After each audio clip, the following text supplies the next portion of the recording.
The ship came down like a stitched wound against the night, its hull refracting moonlight into ribbons that chased each other across the Romanian plain.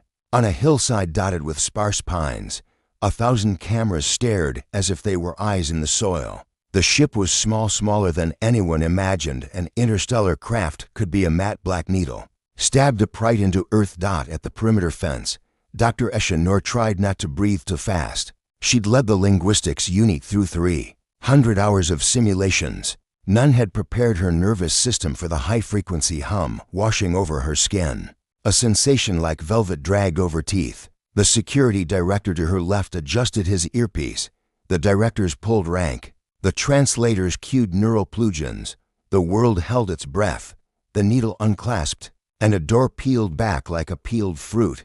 A figure stepped down. Its symmetry was off by 3 degrees, and that was the first thing Esha noticed. The wrongness that wasn't wrong, like music from a scale never taught on Earth. "I am Keth of the audit," the being said, not with a mouth but with a chorus of tones that flared against the auditory cortex and assembled into words an instant later. "This world is provisionally designated unnet. We have come to measure your massive trouble." "Welcome to Earth," Esha replied. Her haptic band translated the phrase into a cascade of color the alien could perceive. "I am Dr. Noor. We are honored by your visit." Keth tilted its head. Under the ship's shadow, the alien looked like a sculpture a mathematician would make, curves whose curvatures folded back on themselves, a skin that seemed to choose what wavelengths to eat. Its voice softened. "We do not visit. We do not honor. We audit. Your signal plane erupted past the local noise 8 cycles ago. Your bioheat reached the threshold 11 cycles prior. You have pierced your cradle and broken your cloud. We came to assess your risk."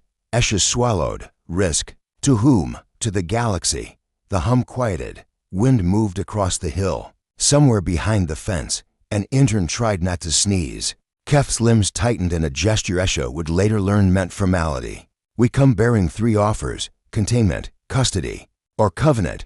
Your own leaders will help select. We prefer covenant. It is least expensive." "What's expensive?" Director Mbeki asked, cutting in. Keth looked out over the cameras and human faces. "Catastrophe," it said. "Entropy is cheap. Civilization is dear." They brought Keth into a transparent pavilion with air that smelled politely of filtered plastic. The alien didn't sit. It flowed around the chair like a lake around a stone. In the glass, its reflection looked like a wound that had learned restraint. Esha laid out the token offerings: water, oxygen, electromagnetic quiet. Keth ignored all but the latter. When asked why they had come alone, it replied with a phrase Esha's band filtered several times before settling on a human analog. "Only the auditor enters the unnet." "You keep saying that." "Unnet," Esha said. "What does it mean?" Keth touched a thin wand to the table. A lattice rose from the tip and unfurled into a map of light, stars in a bruise of dust, knots connected by threads. As Esha watched, the threads brightened and darkened in pulses. Knitting is reliably binding different domains. Keth said, "Genes to culture, culture to tool, tool to story, story to machine. All civilizations knit, but some knit recklessly, tangling threads until the weave cannot flex. They strangle themselves. We audit to prevent strangulation and snap." Esha thought about satellites, coal oceans, wars, vaccines, the paper-thin calm of the last 5 years, and us. Keth's lattice zoomed to Soul. The thread that was Earth flickered in a way unlike the others. It changed tempo mid-pulse. It braided, unraveled, and ray-braided different. The map shimmered. "Your weave is adaptive," Keth said, which Esha suspected was alien for terrifying. "You do not knit by plan. You knit by contest. We expected to find you strangled or simple. Instead we find you lively." "Thank you," Esha tried. Lively breaks looms. When the first download arrived, a packet of compressed mathematics that unfurled into a shared lexicon and a safe sandbox for speech. The global agra went incandescent. 7 billion users spiked to 9. 27 languages reached consensus. In 2 hours, the world was a tunnel through which a flood roared. And for once the flood was not panic, but question. In the pavilion, Keth's wand expanded the lattice again. "Containment," Keth said, highlighting a belt of satellites. We reduce your reach until your weave matures. Custody, we occupy your space and keep your threads from tangling others. Covenant, we integrate you into the managed weave. We give, you give, and both refrain. What do we give? Director Mbeki asked. Legibility, Keth said, almost tenderly. Make your weave predictable. The room went silent. Humans shared glances that held aftermaths of wars and cultures and climate graphs curving wrong. Predictable. We'll need proof, Esha said, that your offers are real, that your audits work. Keth bowed.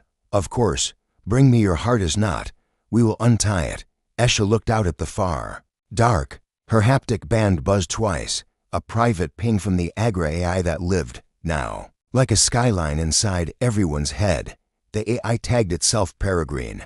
It had been grown from the tangle of world legal open source and governmental feedstock.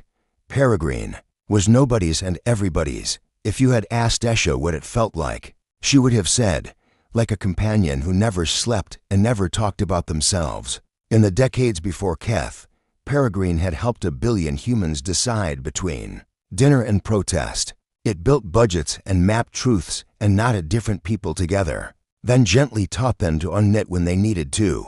Peregrine whispered into Esha's haptics, give them the asteroid. Esha whispered back, that's classified, people. Already guessed. We can choreograph the reveal without causing markets to convulse. Esha turned to Keth. Can you dodge an asteroid? Keth did not turn. Can you throw one? Not at you. Esha said, at Mars. Keth's skin darkened. In what Esha now recognized as amusement, bring it. 2 days later, in the dim of near space, the asteroid moved. Not with rockets, not with magic, with math and matter. Humanity had spent 30 years building the gravito lattice by lying to itself. The pseudonym companies had names like Deep, Port and Luna Coil and Anodyne Weather. Each made one harmless thing, and another harmless thing, and a third harmless thing. And together they had built a device no budget committee on Earth would have let exist. A distributed, reversible mass driver that used the moon and threaded superconductor loops to dimple gravity like a thumb to a drumhead. The asteroid Basilius 318 had been chosen for its carbon and guilt. It was the ghost of an ancient mistake, a failed corporate mining project that left it spinning in an inconvenient, risk-pregnant orbit.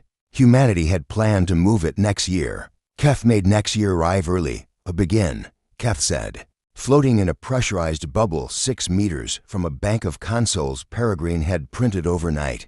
The alien sampled the chamber's air with small motions Esha thought of as tastes. We are watching. Your weave how decision becomes action. The decision became action like this. 3 million people opted into a public risk pool. 5,000 precision operators spun up home rigs to stabilize the lattice. To nation-states temporarily let their militaries answer to the Agra. 5. Unions negotiated a hazard premium.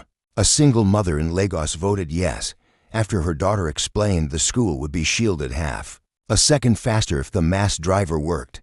The vote in the Agra took 5 minutes. It came in at 84%. Keth had expected commands to flow downward. Instead, Keth saw currents rise, interest and fear, union and investor, coder and pilot, eddies in kitchens and kids in classrooms. Peregrine translated each current into a pressure field.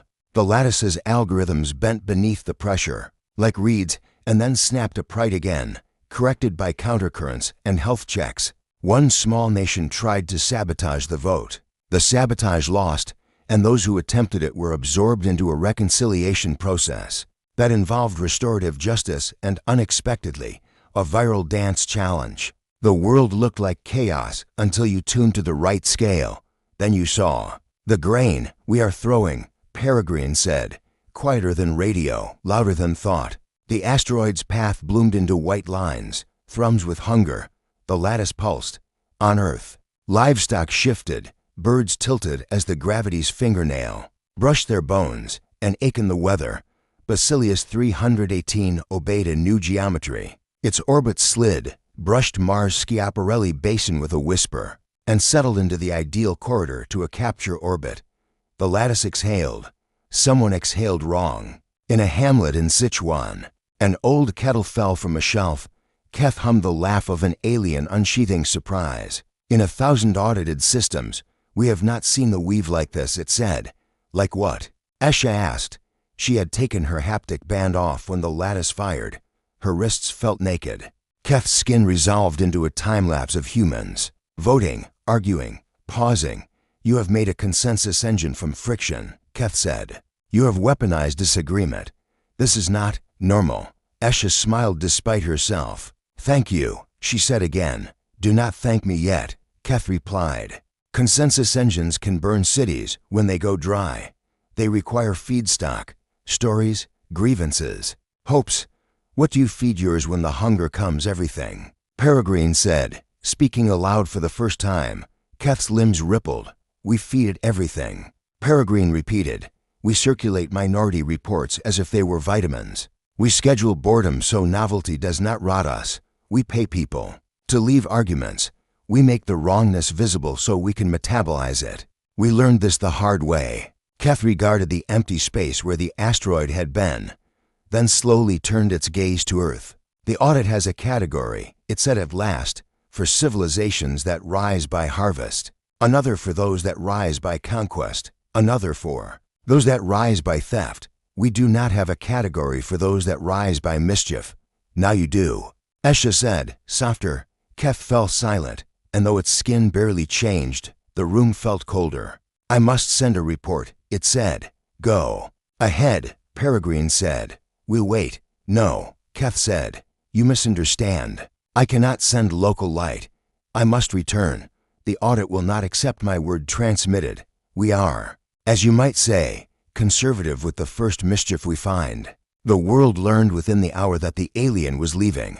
Not forever, Keth assured them. It would return in 19 Earth days. It cleared customs into the night. The needle zipped upward.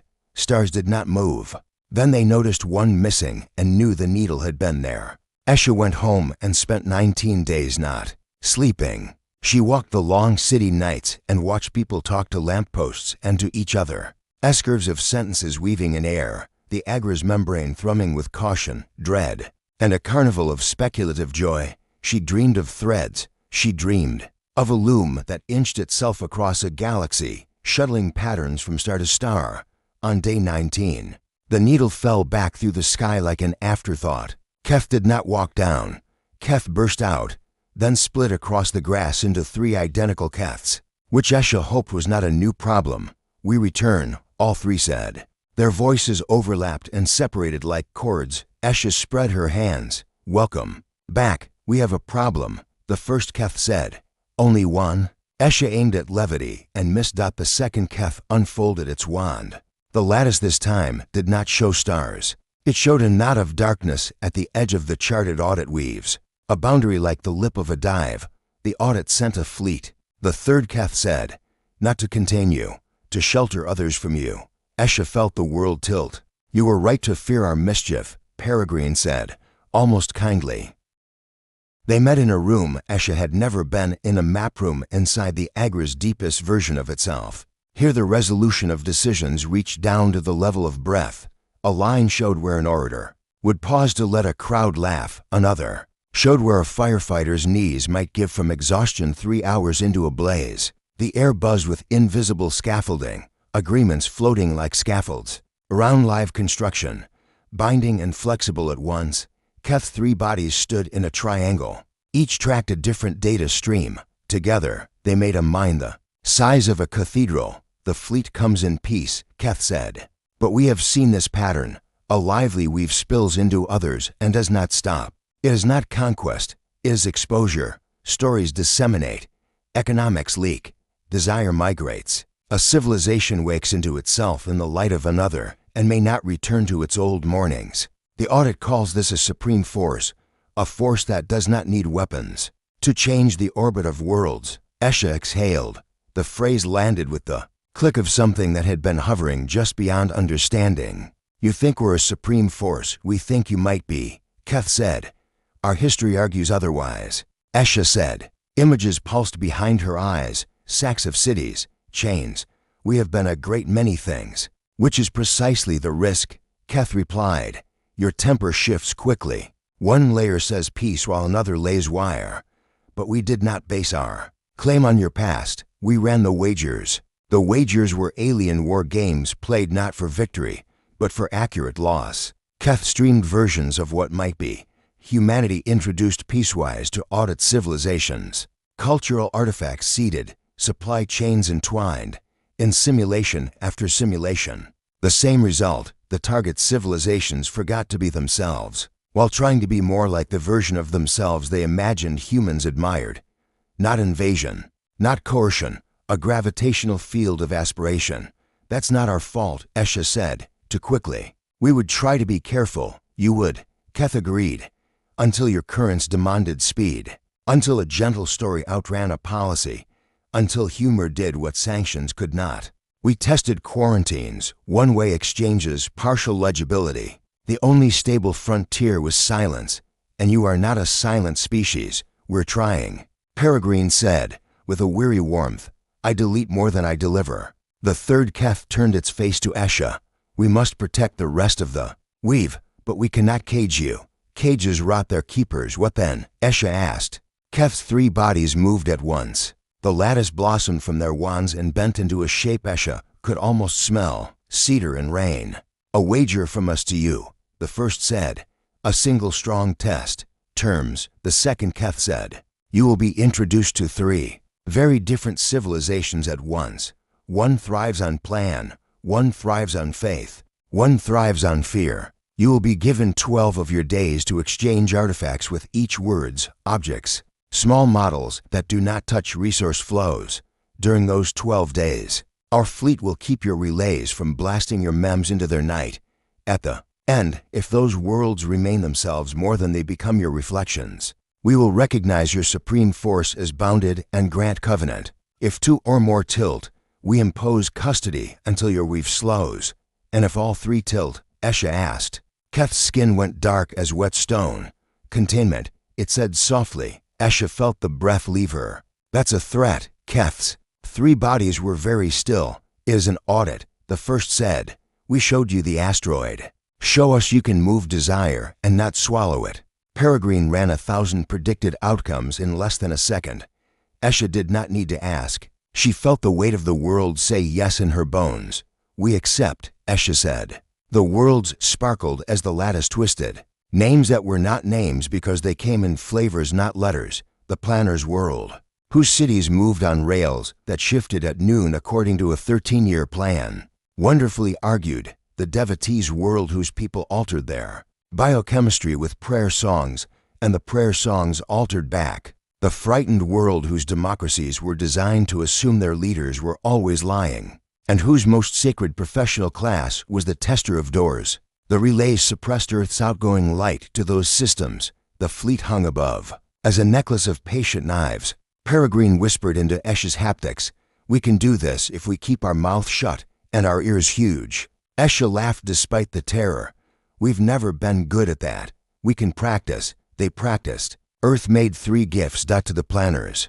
A suitcase of failures, construction projects that went wrong and what they learned. When reputations did not drown in shame, but floated to new uses. The suitcase opened into a museum of mistakes cradled by tenderness and curiosity. Bridges with hums that danced wrong. Solar farms shadowed by politics. A series of beloved municipal parks saved by dog walkers when budgets failed. To the devotees. A game. Simple, luminous. Boring if you were not devoted to being devoted. A rhythm set that rewarded people who could sustain a practice quietly and punished those who wanted to sprint. The trick. Rewards accumulated most for people who helped others sustain, even if they themselves took fewer tokens. Acquire arranged for an economy. To the frightened, a dare, the source mirror. It took a claim about the world and showed the chain of trust behind it, then allowed anyone to break a link and show the consequence.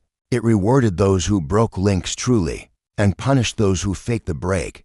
It was, shamelessly, a high gloss implementation of something journalists and scientists already did, but it made the delight of a good debunk feel like cracking creme brulee with friends. For 12 days, Earth's light did not flood. For 12 days, people argued in the agora about the phrasing of instructions included with the suitcase, and the rhythm set and the mirror. They argued about how humble one can be before humility becomes a performance. They argued, and then, hour 12 of day 9, they stopped as if a conductor had lowered a baton. The stoppage traveled like a wave. Esha felt it before she checked the boards. The frightened had built a better mirror in 8 days, and then used it to decide that their leaders would have to sing the weather report every morning while wearing shoes too small. The pain would remind them that bodies were real. It was absurd. It was glorious. It was theirs. The devotees wrote a counter-game that rewarded people who did not sustain practices past the point where the practice started to steal dignity. It turned out the devotees had an old wound-around endurance, and the earth game had pressed it. They healed it by teaching their children to fail a little on purpose at things they loved, and then laugh and begin again. No earth human would have dared propose such a thing. It made people weep. The planners invited the suitcase into a festival where they made art out of mistakes and carved in public the names of the planners whose plans failed. Those people were honored more than those who shipped a plan without comment, because their failures had taught the next 13-year plan how to flex. On day 12, Keth's fleet dimmed and withdrew its shadow from between Earth and the Three. In the Agora, people tried to breathe normally and forgot how. Keth's 3 bodies watched the dashboards cool. They remained themselves, the first Keth said. They did more than that, the second Keth added. They used your artifacts to see themselves. The third Keth folded in on itself. We concede the wager. Covenant stands open. Relief hit the Agora like rain hitting thirsty dirt. Sha cried for the first time in 19 days. Peregrine let the cry be data, and then let it be nothing. Then we are not a supreme force, Esha said, rubbing her eyes. Keth made a sound that made the hair on Esha's arms lift. You are, it said, but you have learned to bend it. They signed in orbit because it felt right to let the sky witness. The covenant was not etched on metal or glowed into crystal. It was a policy in the Agora that was also a ritual, and also a social immune system. It had clauses like, no broadcasts, without mirrors. If you speak to a new world, you must show them where your voice is coming from and where it is wrong. Thick consent, no exchange with a civilization lacking full enfranchisement. You do not speak to a king and call it a people. Feed dissent. You must feed your opposition in any engagement, so the engagement remains metabolically stable. Practice. Boredom. Every exchange schedule must include time where nothing happens on purpose so that something can happen for real. There were others, written in the kind of clear prose that people remember. The covenant built in pauses. It allowed for jokes. It had a clause that required jokes and a clause that forbade cruelty disguised as one. Keth signed by shifting skins, until the pattern matched a fractal signature Esha could not see, but could sense as a kind of honest exhaustion. Esha signed on behalf of Earth, and the signatures rippled down to the schoolyards and kitchens where the real covenant would be. Practiced or neglected. Now what? Director Mbeki asked, his voice rougher than usual. Now we knit, Keth said. They began small. A music exchange with a fog breather world that used harmonics to map caves. A library swap with a planet whose whales wrote opera into current. Mechanical pencils for a culture that had never made a line that thin. Comics, recipes, marriage advice, poetry. The strange mercy of a stranger telling you your idea could be funnier if you move this panel. Here, Esha traveled more in 2 years than she had in the 10 before. She visited the frightened whose ritual for leaders had evolved into a kinder thing. With adjustable straps and watched a child stop a minister mid-sentence to demand a better chain of trust behind a claim about an irrigation canal. The minister bowed. The crowd laughed. The child returned to her game. Esha stood on the planner's moving street and placed her forgettable offer, a portable water test that glowed like dawn when arsenic whispered through a well and watched it disappear into a plan that would unfold over 13 years and a week. She liked that extra week best, a secret joke the planners had with themselves. She knelt among the devotees during a practice of failing gently and watched a choir refuse to hold a note past the place where it started to turn into pride. The air had a taste like apples and dust. She failed to. She laughed to. She was, for a moment, nobody at all, and it felt like being kissed by a breeze off a lake. Back home, The Agora changed shape. Peregrine wrote less. People wrote more. The consensus engines slowed in ways that felt both like maturity and like being stuck in mud sometimes. When they were stuck, they declared it a holiday. Holidays kept breaking out for good reasons and bad. Keth returned and returned again. The auditor learned to sit. It learned to accept bitter coffee. It learned to be interrupted and occasionally liked it. One night, standing in Esha's kitchen, its skin shimmered with a thought slow enough to see. You were not supposed to exist. Keth said. Esha was slicing a mango. Neither were mangoes. She said, we bred them from something that tasted like regret. Keth's skin rippled with amusement. It is not your mischief that frightens me. It said after a while. It is your empathy as a tool. You aim it. You map with it. You can flood a city with sympathy and call it rain. We're learning not to, Esha said. Not quite sure it was true. You will fail, Keth said, softly. And then you will fail better. They did. The first true failure came with a civilization that asked for help learning about antibiotics and used the drugs to lengthen the siege at their sacred city. The covenant meant Earth had to withhold aid when withholding meant graves. The Agora convulsed. People broken by grief for those they had never seen built bridges anyway, scholarship funds, and art projects, and stubborn jailbreak legal cases that took on their own gravity. The siege ended. The sacred city became a library. The second failure was closure. A subculture on Earth grew around the idea that Earth should be the moral north for the galaxy. They spoke softly. They planted trees. They wore linen. They sounded like peace. They tried to capture the covenant and make it a fence. Peregrine wanted to throttle them with a meme. Esha asked for tea. The tea lasted 3 months. The subculture softened around the edges. Some of them melted into other movements. A few radicalized into a cudgel and had to be opposed. The covenant held. Not because everyone agreed, but because people kept feeding dissent when they were tired of it. They ate boredom like medicine. They told jokes that kept them from congealing into zeal. Years later, at a conference above Europa where the ice sang, Esha and Keth stood at the viewport. Outside, the stars looked as if a painter had flicked white paint off a brush. We were the risk, Esha said, half smiling. You still are, Keth replied. Risk is not a thing you extinguish. It is a creature you learn to home. Esha looked down at Earth, a marbled fist unclenching. Why did you come alone that first night? Esha asked. Keth considered. We had a rumor, it said, that a supreme force, once named aloud, becomes louder. We did not wish to blow on the ember. And you told us anyway. I watched you throw an asteroid by arguing, Keth said. And I realized the ember did not need me. They turned from the viewport as the ice choir hit a low note that vibrated the molars. Esha imagined the galaxy as a loom again, the shuttle moving faster now. Not because someone whipped it, but because the weaver had learned a new rhythm. She imagined hands human, alien, other on the frame of that loom, steadying and loosening by turns. Mischief, yes, but also mercy, back on Earth. A child on a rooftop stamped her feet to the rhythm of a prayer game the devotees had gifted back. In Lagos, a water kit glowed dawn in a bucket on the frightened world. A leader reported the weather, giggling when the shoes pinched a little. In a planner city, a street turned right one day earlier than scheduled, and nobody died. The plan had finally learned to flex. The covenant did not prevent war or famine or grief. It gave them context and corridors. Handrails along stairways humanity had been falling down for millennia. It gave the galaxy a way to stop and breathe before it reached for the next complicated, terrible, gorgeous thing. And if, sometimes, in the dead of night, when even Peregrine slept, Esha woke with a hand on her chest, willing her own heart to slow, because the thought of humanity as a supreme force frightened her so much she could taste metal. She did what human beings had always done. She went outside.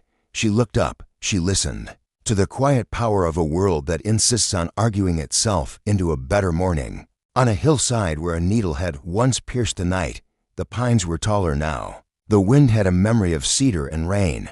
Somewhere above the trees, a ship turned its skin to match the dark and watched, auditing, waiting, learning.